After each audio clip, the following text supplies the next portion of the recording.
Looking live at downtown Monroe tonight, one of the communities set to get lots and lots of rain and high winds tomorrow. All right, Chief Meteorologist Sarah Lane is here, and there's even a possibility of severe weather with all of this. Even a couple of tornadoes can't be ruled out, and that's mainly south and east of Charlotte. And really, we could pick out any camera in our area and say, you all have a risk of the damaging wind gusts and the heavy flooding rain. It's everywhere. It's going to be blanketing our entire area here, and a lot of that wind coming through tomorrow, especially late morning and through the early part of the afternoon, including here. And as we look live outside of our studios from the tower camera there, West Charlotte, and the skyline in the distance, where we are seeing more clouds streaming in, that gradual increase in moisture. No rain just yet, but we look back at the map and it's not terribly far away. It's already creeping into far western stretches of South Carolina, and look at all of it here. That's what's coming in after you go to bed tonight, and that a lot of you at least will be waking up to tomorrow morning. Big powerful storm system here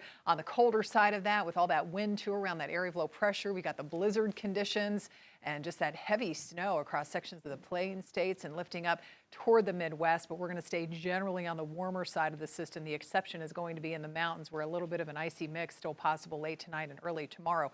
And already planning for that flooding to happen, because as you know, we had a lot of water falling out of the sky over the weekend, early on Saturday, and that will continue to lead to rising water levels along some of the rivers, streams, and creeks. Obviously out there, we're talking about 3 to 5 inches of rain in some of these areas. So along those normally flood-prone spots, South Fork Catawba River, watch for flooding, have that flood warning going until 7 o'clock on Thursday at least, and until later on Wednesday along the Broad River there around the Boiling Springs area, southwest Cleveland County. Temperature-wise, we ended up a little bit on the chilly side today. 29 was that cold start this morning. Right now, we're at freezing up in the mountains. We got some upper 30s in Salisbury and Concord, Shelby, 42 in Charlotte, some lower 40s off to the east. We won't cool down a whole lot more later on tonight. More of us ending up on either side of 40 to start the day tomorrow. As the rain moves in overnight, the wind starts to pick up. Nothing too intense just yet while we're sleeping tonight. That happens especially late morning, and as I said, early part of tomorrow afternoon. Notice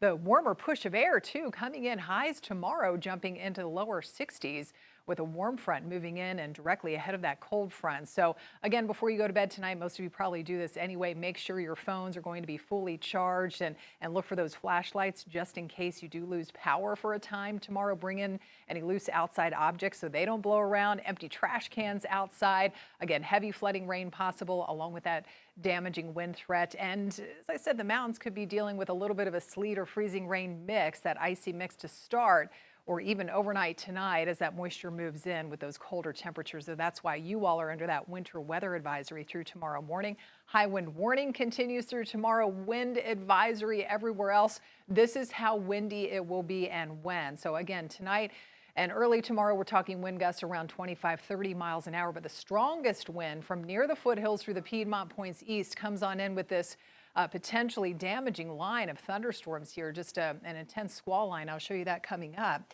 40 to 50 mile an hour wind gusts. So this would be late morning through about 1, 2 o'clock in the afternoon. And then as all of it pushes off to the east, well, the rain will end, but the wind will continue to crank overnight and early on Wednesday. And the mountains could be dealing with some of those stronger gusts later tomorrow night and early Wednesday morning. So all this being said, we have the saturated ground, all the wind on top of that, definitely leading to that high risk of power outages. And here's where we're looking at that risk of a brief tornado, more where you see the yellow and the orange color here. So damaging wind gusts, can't rule out a couple of tornadoes near the I-85 corridor south and east as that line comes on through.